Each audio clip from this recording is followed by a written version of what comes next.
আমরা ছোটবেলায় 1 ঘন্টা 2 ঘন্টা পুজোতে বসে থাকতাম। এখনকার ছেলে ধৈর্য রাখতে পারে না। আমাদের কি আশা ছিল জানেন? পুজোর শেষে ওই যে 5 রকম মেখে প্রসাদটা দেবে, ওটা যেন আগে পাই। আমি একবার প্রসাদ নিয়ে হাত ধুয়ে আবার দাঁড়িয়ে যেতাম। আমাকে পূজারি বলতো, এই ছোড়া, তুই নিয়ে গেলি না এখনই প্রসাদ? আমি বলি, আমার হয়ে গেছে, আমার বাবারটা দাও, আমার মায়েরটা দাও। সে কি আনন্দ, যত পাই তত আনন্দ। কি কিন্তু বর্তমান দিনে তাকিয়ে দেখুন, এ কলির প্রভাব দিনের দিন বাড়ছে, কিচ্ছু করার নাই। প্রসাদেও মানুষের অনাগ্রহ বেড়েছে। তাই কি? হ্যাঁ, ওইখানে বসে প্রসাদ, তুই যা রে, আমি ওই নিচে বসে প্রসাদ পাবো না। ও বাবা, ও ভিআইপি, ওকে চেয়ার টেবিল দাও। হরিবোল হরিবোল। হ্যাঁ, প্রসাদ পাবে না, প্রসাদে অনাগ্রহ। মনে রাখবেন, প্রসাদে কোনো জায়গা বিচার হবে না, প্রসাদে কোনো স্বাদের বিচার হবে না, প্রসাদের কোনো সমালোচনা হবে না। প্রসাদ যেখানে সেখানে পাওয়া যাবে। প্রসাদ পেলে নিজেকে ভাগ্যবান ভাবতে হবে। নিতাই গৌর হরি হরি বল। বিয়ে বাড়িতে যদি চেয়ারে একটু এঁঠো থাকে লেগে, কি উচ্ছিষ্ট থাকে লেগে, বসে কেউ? এই মরণ, চেয়ারটা পরিষ্কার কর, আমার 10,000 টাকার বেনারসি, এখানে ময়লা লাগাবো নাকি? ও পরিষ্কার করলে তবে বসবে, নইলে বসবে না। কিন্তু দেখুন, ওই 10,000 টাকার বেনারসি পরে এই হরিবাসরের প্রাঙ্গণে যখন মহোৎসব দেওয়া হচ্ছে, সেই নারী বসে প্রসাদ পাচ্ছে। আবার কি, হ্যাঁ, কত জমিদার বাড়ির বৌমা, তারা বসে গড়াগড়ি দেয়, তারা বসে এখানে প্রসাদ পায়। আবার কি, তাদের একটু অঙ্গে যদি লেগে যায়, ওইটাকে কুড়িয়ে গ্রহণ করে নেয়। তাহলে বুঝুন, প্রসাদের কোনো বিচার হবে না। প্রেম সে বলুন, রাধা রানী কি, শ্যাম সুন্দর কি। হ্যাঁ, কিছু বুঝলি? এই কিছু বুঝলি? কি করে বুঝবো? তুমি মন্ত্র বলছো, আমি তো ছোট ছোট খোকা, আমি কি করে মন্ত্র বুঝবো? আচ্ছা বেশ, আমি তোকে বুঝিয়ে বলি, শোন। মন্ত্র যদি বোঝা যায়, বেশি আনন্দ পাওয়া যায়। ধায়ে নিত্যং মহেশম, রোজ শিবের ধ্যান করো। শুধু শ্রাবণ মাসে শিব শিব বললে হবে না, ভালোবাসলে প্রতিদিনই শিবকে ডাকতে হবে। 2-1 জন শিবের মাথায় জল ঢালতে যায় আর নিজেকে ভাবে শিবের বড় ভক্ত, আর মুখের ভাষা শুনলে আপনার মাথা ঘুরে যাবে। রাস্তায় রাস্তায় বাম্পার, বাবার কত টেম্পার, রোডে কত বালি, আমার বাবার কত শালি। বুঝুন, বড় বড় উচ্ছে, বাবার মাথা ঘুরছে। নিজের, আমি বললাম, আমারও বোধ হয় পাপ হলো, হে মহাদেব ক্ষমা করো, না বললে তো হয় না, তাই বলি। নিজের বাবাকে নিয়ে ব্যঙ্গ বিদ্রুপ করা যায় না, তার বেলা গায়ে লাগে। তাহলে ভোলে যদি বাবা হয়, তাকে নিয়ে বলো কেন? নিজের ধর্মের দেবদেবীদের নিয়ে কোনো রকম ব্যঙ্গ বিদ্রুপ হবে না। দক্ষিণ 24 পরগনা মেদিনীপুরে কার্তিক দেওয়ার খুব ধুম, আর কার্তিক ফেলারও তত ধুম। যে কার্তিককে আমরা দিচ্ছি ঘরে, জানেন কি তার তত্ত্ব? কার্তিক এলো কি করে, কার্তিক দেওয়া নিয়ম এলো কি করে? বর্ধমানের জমিদার 3 ভাই, রামপাল, শ্যামপাল, লক্ষ্মী জনার্দন পাল, তাদের সন্তান ছিল না। তাদের পূজারী কার্তিকের পূজা করতে বলে এবং কার্তিককে তাদের দ্বারে দেয়। ওই কার্তিক রাখার ফলে বলুন, কিংবা সৌভাগ্যক্রমে বলুন, তাদের 3 জনেরই সন্তান আসে। সেই থেকে কার্তিক দেওয়ার প্রথা চালু হয়ে যায় সারা বাংলায়। কার্তিক মাটির বলে কার্তিককে নিচ্ছি, আবার কার্তিককে ফেলে দিচ্ছি। আচ্ছা, একবার উপর কার্তিক দিয়ে দেখবেন তো ফেলে নাকি? তখন বলবে, না, কার্তিক বাবা স্বপ্নে বলেছে আমাকে ফেলিস না। এ মানুষ সাংঘাতিক চালাক। নিতাই গৌর হরি হরি বল। যে কার্তিকের কৃপায় তোমার সন্তান হয়, এটা যদি তাই হয়, তাহলে তাকে ওই গাছতলায়, ওই মোড়ের মাথায় ঠ্যাং উল্টে কার্তিক পড়ে আছে। হায় হায় হায়, হ্যাঁ, এ লজ্জা রাখার হিন্দুদের, সনাতনীদের জায়গা নাই। এই রকম হবে সংস্কৃতি রাখা, এইভাবে হবে ধর্ম রক্ষা করা। কি করতে হবে? শিষ্টাচার আছে, নিয়ম আছে, এগুলো জানতে হবে। হরিবাসরে বসতে হবে, ভাগবতী আসরে বসতে হবে। এই জন্য সৎ সঙ্গ করতে হবে। কি বলা আছে? মন্দিরে দান করো। ঘরে রাখতে পারবে না, মন্দিরে দাও। পূজারীর সঙ্গে কথা বলো, গ্রামের মন্দিরে দান করো। মন্দিরে রাখারও জায়গা নাই, তাহলে পুকুরের এমন জায়গায় রাখো যেন তোমার হাতে বিসর্জন হলো না, কিন্তু যদি একটু বাতাস দেয় যেন জলে পড়ে যায়, এটা হলো নিয়ম। আর যদি কারোর বিসর্জন দেওয়ার ইচ্ছা থাকে নির্দ্বিধায় বিসর্জন দিতে পারেন, অসুবিধা কিছু নাই। কারণ আমাদের শাস্ত্রে বলা আছে ইয়াগচ্ছ ইহতিষ্ঠত্রাধিষ্ঠানাং কুরু মম পূজা গৃহাণাং স্থাং স্থিং সুস্থিরাভব। এটা আমরা যখন বলি, এখানে ইয়াগচ্ছ মানে আবাহন করা হচ্ছে দেবদেবীকে, আর গচ্ছ গচ্ছ বলে তাকে বিসর্জন করে দেওয়া হচ্ছে, ঘট বিসর্জন। এটাই হলো নিয়ম। যাকে ডাকতে হয় তাকে সসম্মানে বিদায় করতে হয়। গুরু এসেছে, গুরুকে সেবা দিয়ে সসম্মানে বিদায় করতে হবে, ইহাই কর্ম হয়। দেবদেবীকে আবাহন করা হয়েছে, তাকে সসম্মানে বিদায় করতে হবে, ইহাই ধর্ম হয়। আর যদি কেউ অন্যায় করেন, মনে রাখবেন সমাজের কাছে পার পাবেন, ঘরের কাছে পার পাবেন, কিন্তু ধর্মের কল বাতাসে নড়ে, তার কাছে পার পাবেন না। প্রেম সে বলুন রাধা রানী কি, শ্যাম সুন্দর কি, নিজ নিজ গুরু মহারাজ কি জয়। হ্যাঁ, হরি বল। তাহলে শিবের কথা আমরা বলছিলাম, এবার কথায় আসি। ধায়ে নিত্যং মহেশম, রোজ শিবের ধ্যান করো, রজতগিরি নিভম। তিনি রূপর পর্বতের মতো সুন্দর, চারু চন্দ্রাবতমসম। মাথায় চাঁদ থাকে তাই তার নাম চন্দ্রশেখর। রত্নাকল্প জলাঙ্গং, রত্নের মালার যেমন জ্যোতি শিবের তেমন জ্যোতি। চার হাতে শিবের চারটি অস্ত্র, পরশু মৃগ ভরা ভীতি। নটরাজ শিবের চার হাতে চারটি অস্ত্র, এক হাতে পরশু, এক হাতে মৃগ, এক হাতে বর, এক হাতে অভয় মুদ্রা। ব্যাঘ্র কীর্তিং বসানম, শিবের পোশাক কি, নিচে বাঘছাল, ওপরে হরিণের ছাল। কিন্তু আমরা জানি শুধু বাঘছাল, তা নয়, নিচে বাঘছাল, ওপরে হরিণের ছাল। ব্যাঘ্র কীর্তিং বসানম বিস্মাদং, বিশ্বের আদি শিব, আদি শিব, আদি শিব বীজ। আমার কথাই যারা ঘাড় নাড়ছেন তারা বলুন, শিব যদি আদি হয়, শিবের জন্ম হয় নাই, শিবের বাবা নাই, শিবের আদি কি কেউ নাই? শিবকে বলে সবাই বাবা, শিবের বাবাকে। চাঁদকে বলে সবাই মামা, চাঁদের মামাকে। এখন বলবো না, থাক নাকি বলবো? ও ভাবছিলাম শেষে বলে দিয়ে যাব, এখনই বলে দিই। বলে বাবা শেষে নাও থাকতে পারি, বলে দাও। আচ্ছা বেশ, বলে দিই, কোনো চিন্তা নাই, বলে দেব। ব্রহ্মা বিষ্ণুর দ্বন্দ্ব থামাতে শিবলিঙ্গ রূপে শিবের জন্ম হয়। শিবরাত্রির দিনে শিবলিঙ্গ রূপে শিবের জন্ম হলো। শিবের জন্ম হওয়ায় ব্রহ্মা বিষ্ণু শিবকে পুষ্প নিবেদন করল।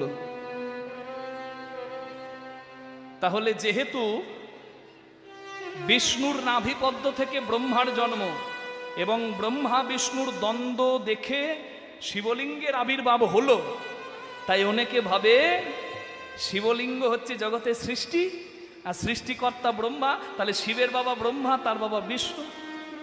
কিন্তু তত্ত্ব বিচার করলে জানা যায়, যেহেতু শিবের ইচ্ছা, শিবের জন্ম স্ব ইচ্ছাই হয়, তাই শিবের কোনো বাবা নাই, শিব নিজেই নিজের পিতা হয়। প্রেম সে বলুন মহাদেব কি। এগুলো বুঝতে হবে। গোলক বিহারী হরি কিমা, যিনি ব্রহ্মা রূপে করেন সৃজন, বিষ্ণু রূপে করেন পালন, শিব রূপে তিনি করেন সংহার। তিনি আদি অনাদি রূপ সবাকার। যে নামে ডাকতে আপনার ভালো লাগে সেই নামে ডাকুন, দয়া করে দ্বন্দ্ব বন্ধ করুন। সনাতনীরা বিভেদে থাকলে সনাতনীরা ধ্বংস হবে। বাড়ির 5টা ছেলে 5 কাজ করবে, কিন্তু সন্ধেবেলায় এসে এক ঘরে উঠবে, এক বাবার কাছে এসে মাথা নামাবে।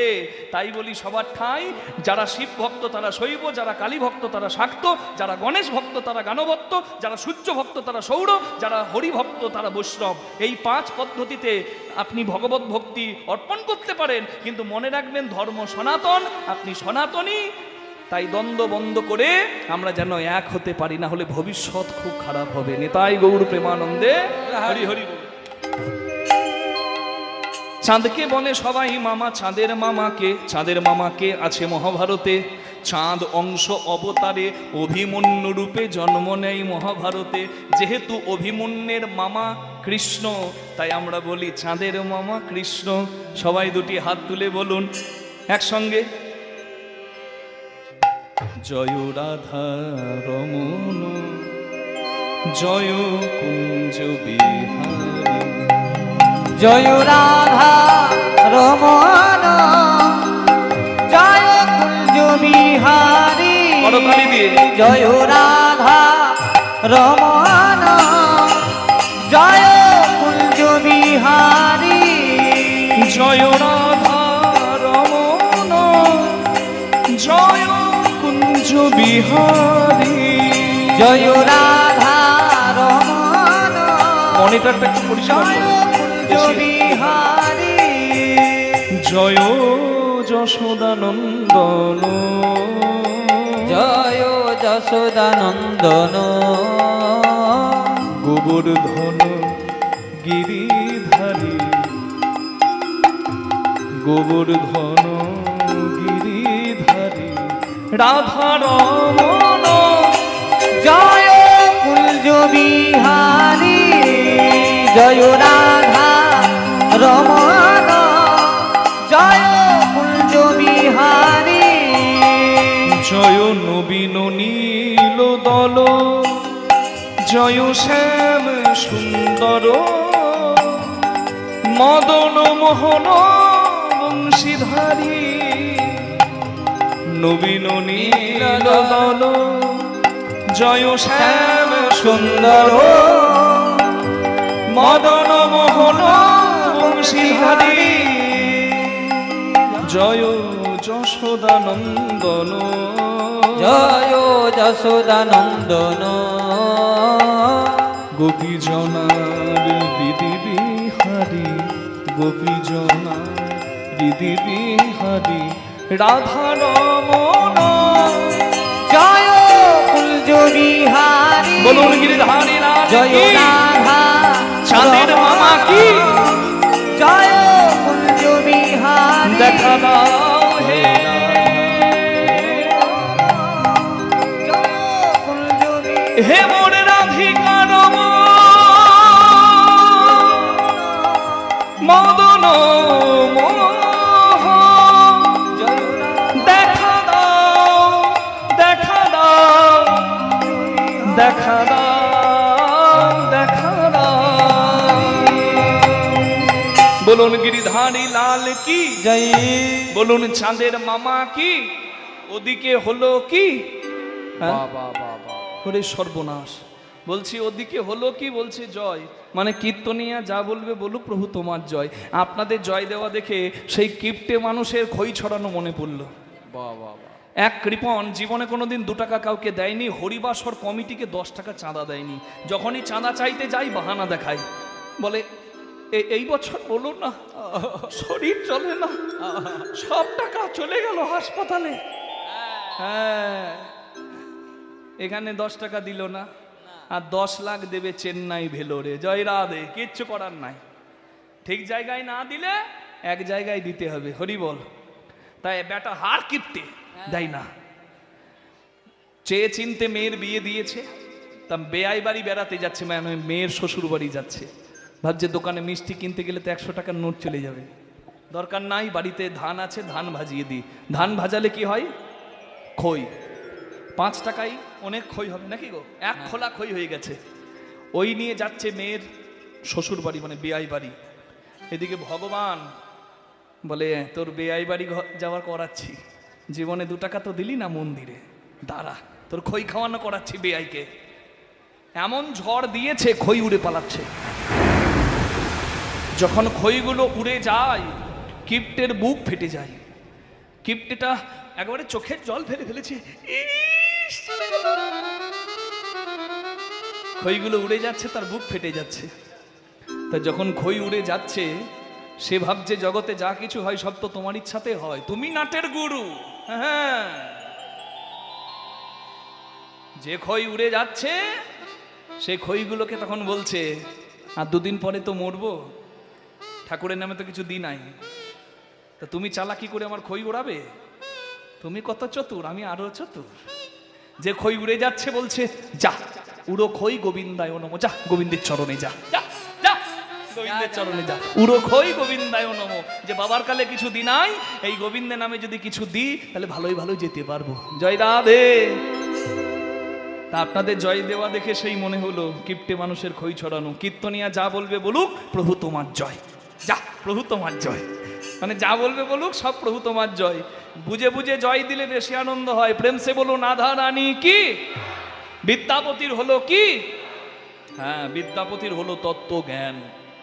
শিবের পূজা করার পদ্ধতি তার জানা হলো, প্রেমানন্দে সবাই মিলে একবার হরি হরি বলো।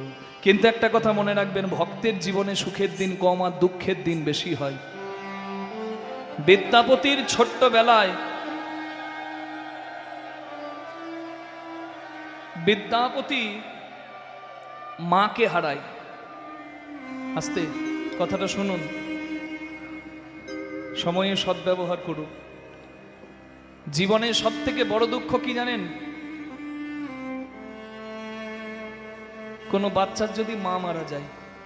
বলুন, এখানে অনেক মা ছেলেকে কোলে নিয়ে কীর্তন শুনছেন, অনেকে ছেলেকে হাতে ধরে কীর্তন শুনছেন, অনেক ছেলে মায়ের কোলে শুয়ে পড়েছে। আচ্ছা, এই হরিবাসরে আমি যে কথাটা বলছি সে কথাটা একবার বুঝে দেখুন। যে মা বাচ্চাকে রেখে মরে সে মা মরেও শান্তি পায় না। ঠিক বললাম? কারণ যখন প্রাণটা বেরিয়ে যায় তখনও তার চোখে জল আসে। কেন? আমি যদি চলে যাই আমার খোকাকে কে দেখবে?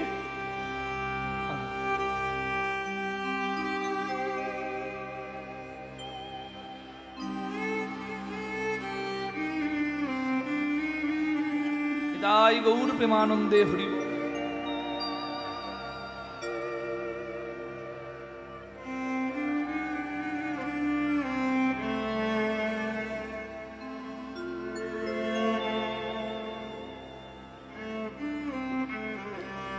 যে মা কোলের ছেলেকে রেখে মরে সেই মা মরে শান্তি পায় না, আর যে শিশু মাকে হারায় সেই অভাবটা শিশু কোনোদিন পূরণ করতে পারে না। আপনাদের মতো এইরকম হরিবাসরে কীর্তন করছি জানেন, ওই ত্রিপুরায় রাস পূর্ণিমায়। তা আমি হরিবাসরে যাব, কয়েকটা বাচ্চা ছেলে আমার সঙ্গে দেখা করতে এসেছে। কারোর হাতে খেলনা, কারোর হাতে চকলেট। বাচ্চা দেখলে কান্না ভালো লাগে, কিন্তু সবার পেছনে একটা বাচ্চা মেয়ে দাঁড়িয়ে থরথর করে কাঁপছে। তাই আমি ওকেই ডাকলাম, খুকি এখানে আয় মা। কি হলো, আমার সঙ্গে কথা বলবে না? হ্যাঁ, কি নাম তোমার? কিছু বললো না, চলে গেল। কাঁদছে বাইরে। আমি দেখছি আমার সময় নাই, হরিবাসরে যেতে হবে। সব শিশু তো আর সমান নয়। সময় নাই বলে আমি বাইরে বেরিয়ে যাব বলে এগিয়ে যাচ্ছি, কিন্তু ওই বাচ্চাটাকে দেখছি একটা বুড়ির হাত ধরে দাঁড়িয়ে আছে, আর বাকি বাচ্চারা নিজেদের মায়ের কোলে চেপে গেছে। তখনই আমার সন্দেহ হলো, আমি এগিয়ে গেলাম। ওই বুড়িকে জিজ্ঞাসা করলাম, ঠাকুমা এটা আপনার কে? বলে এটা আমার নাতনি। আমি বলি ওর মা কোথায়? বলে ওর মা চলে গেছে। আমি বলি কোথায় গেছে? বাড়ি চলে গেছে। বলে না বাবা, যেখানে গেলে আর কেউ কোনোদিন ফেরে না, সেই না ফেরার দেশে চলে গেছে। আমার এত কষ্ট লাগলো, আমার এখনো মনে আছে। সেই ঠাকুমা আমাকে বলছে, বাবা তুমি এই মেয়ের মাথায় একটু হাত বুলিয়ে দাও, ওর যেন মঙ্গল হয়। আমি গোবিন্দকে বললাম, প্রভু গো, এই জগতে যার কেউ নাই তুমি তো তার, তুমি এই খুকিকে দেখো। আমি যতক্ষণ কীর্তন করলাম মেয়েটাকে দেখছিলাম, মাঝে মাঝে একবারও হাসলো না। তখন আমার একটা কথাই মনে হলো, মা শুধু চলে গেছে না, ওর মা ওর মুখের হাসিটা জন্মের মতো কেড়ে নিয়ে গেছে। ও মেয়ে হাসে না। এই জন্য বোধহয় বলে, ময়দা বলো রুটি বলো ভাতের সম নয়, মাসি বলো পিসি বলো আমার মায়ের সম নয়। আমার বাবা মা দুজনেই কীর্তন নিয়া, বাবাও কীর্তন গায়ক, মাও কীর্তন গায়িকা। আমি যখন ছোট ছিলাম, মা বাবা দুজন বাইরে চলে গেলে, গান গাইতে গেলে আমার খুব কষ্ট হতো। একদিন মাকে বলছি, মা তোমরা গেলে আমার ভালো লাগে না। আমার চোখে জল দেখে মা আমার চোখের জলটা মুছিয়ে আমাকে বুকে জড়িয়ে ধরে বলল, বাবা শোনা আমার, আর আমি কোনোদিন গানে যাব না। যে গান এত ভালোবাসে, যার কাছে সঙ্গীত প্রিয়, সে গান গাওয়া ছেড়ে দিল আমার জন্য।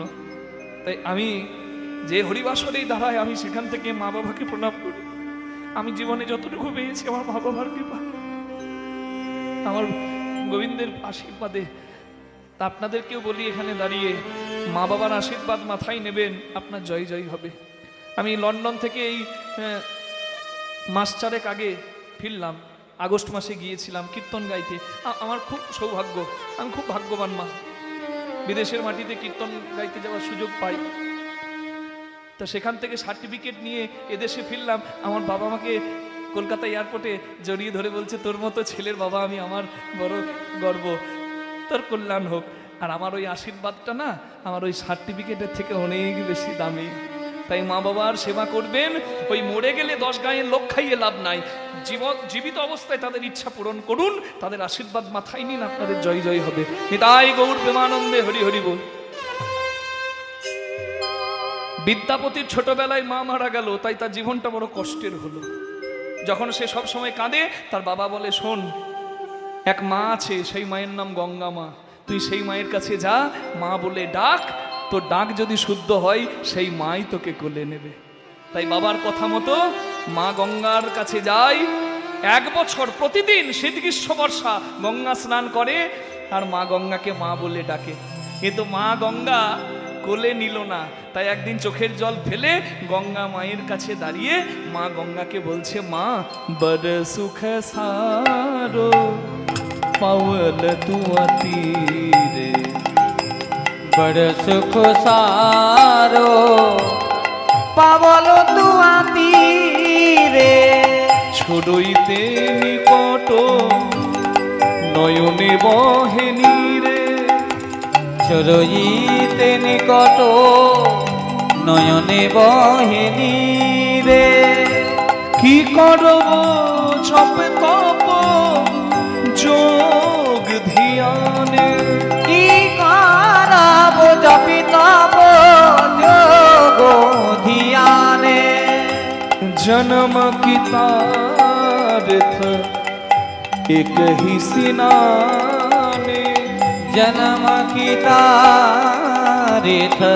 एक ही सिनाने, তার সকল জ্বালা জোড়ায়ে যাই মা, তার সকল জ্বালা জুড়ায়ে যাই মা, যে জন তোমার জলে স্নান তার করে, সকল জ্বালা জুড়ায়ে যাই মা, যে জন তোমার জলে স্নান করে, বলিও গো মা পতিত পাবনী, যে জন তোমার জলে স্নান নিতাই করে, গৌর হরি পতিত পাবনী, তোমার জলে স্নান করে, মা পতিত পাবনী, তোমার জলে স্নান করে, তার সকল জ্বালা জুড়ায়ে যায় মা, जन्म की तारीथ एक ही सिनाने, ইকে অপরাধ ছিমাবো মুই জানি, इकी अपराध क्षमा মই মোরে জানি,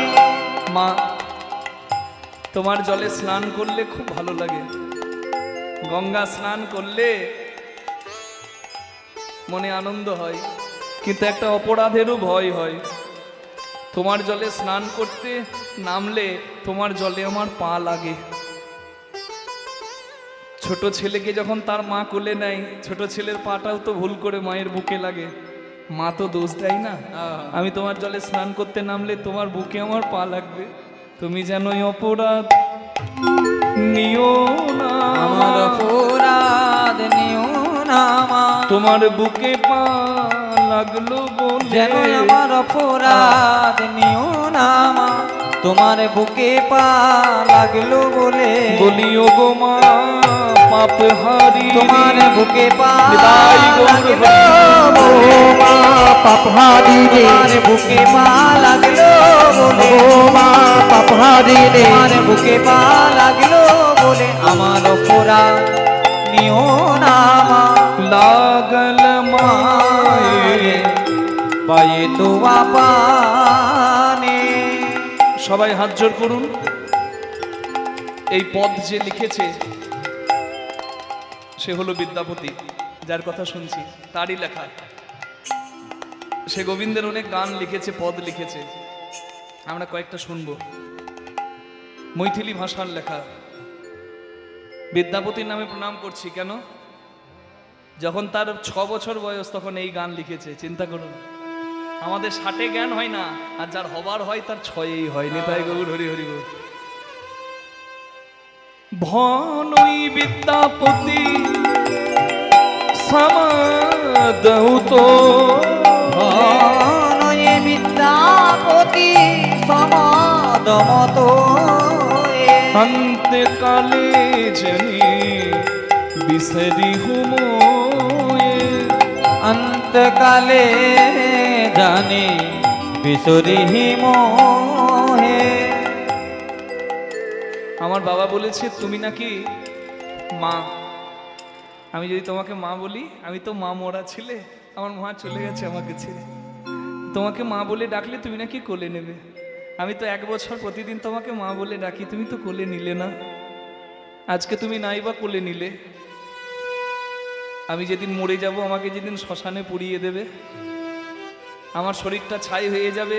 আর সেই ছাই যখন মাটির হাঁড়িতে করে নিয়ে গিয়ে কেউ তোমার জলে ফেলে দেবে, গঙ্গা জলে যখন আমার ছাই পড়বে, আজ কোলে নাই বা নিলে, তুমি সেদিন যেন কোলে নিও, তুমি সেদিন যেন কোলে নিও, যেদিন হরি বলে আমি যাব চলে। সেদিন যেন কোলে নিও, যেদিন হরি বলে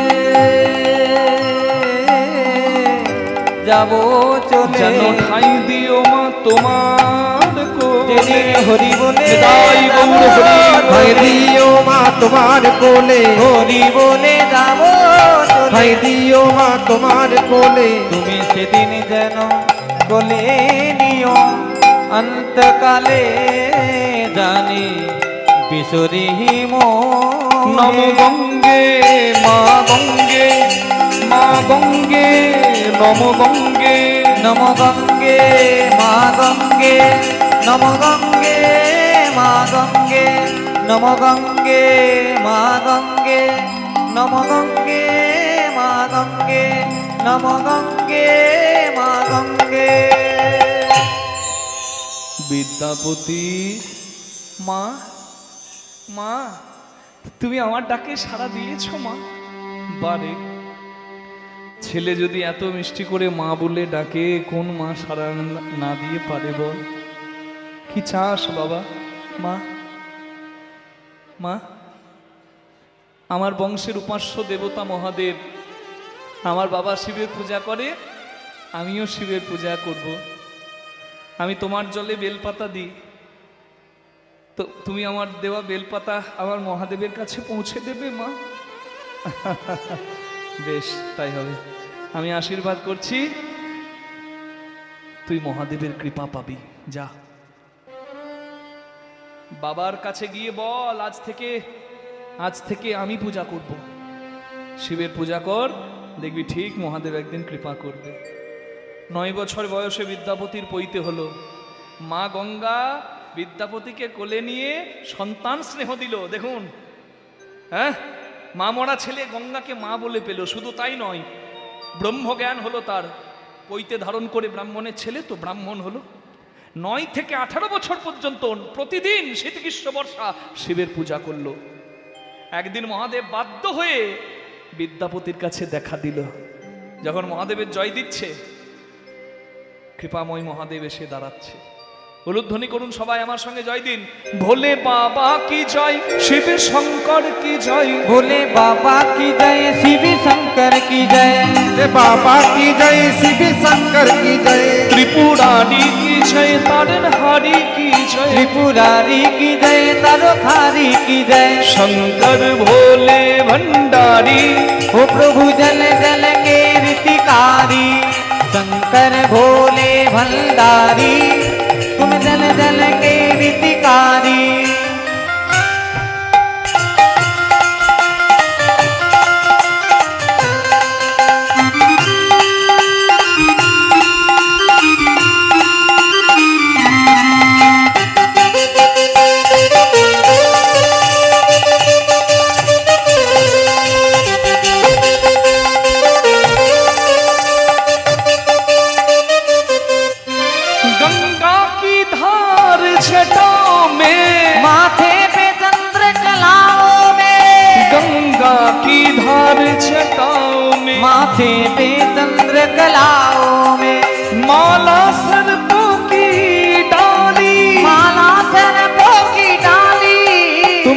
झन झन के रितकारी शंकर भोले भंडारी तुम जल जल के ऋतिकारी जटाटवी कलज्वल प्रवाहमामितस्थले गलैर्विलम्बितां भुजङ्गतुङ्गमालिकां डमड्डमड्डमड्डमन्निनादभट्टमर्वजं चकारचण्डताण्डवं तनोतु नः शिवः शिवं जटाकटाः सम्भ्रमभ्रमन्निलिम्पनिर्झरि विलोलवीचिवल्लरि विराजमानमूर्धनि ढ्वगड्ढ्वगड्ढ्वगड्ज्वलाललाटपट्टपावके किशोर चन्द्रशेखरे रति प्रतिक्षणं मम বিদ্যাপতি। আমি অল্পতেই খুশি হই, তাই সবাই আমায় বলে আমি আশুতোষ মহাদেব। তোর বাবা তোর পূর্বপুরুষ সবাই আমার চরণে বেলপাতা দিয়েছে, কিন্তু আমি কাউকে কৃপা করে দেখা দিই না। কিন্তু আমি তোর কাছে আসতে বাধ্য হলাম, কেন জানিস? তুই যে সবার থেকে আলাদা বাবা।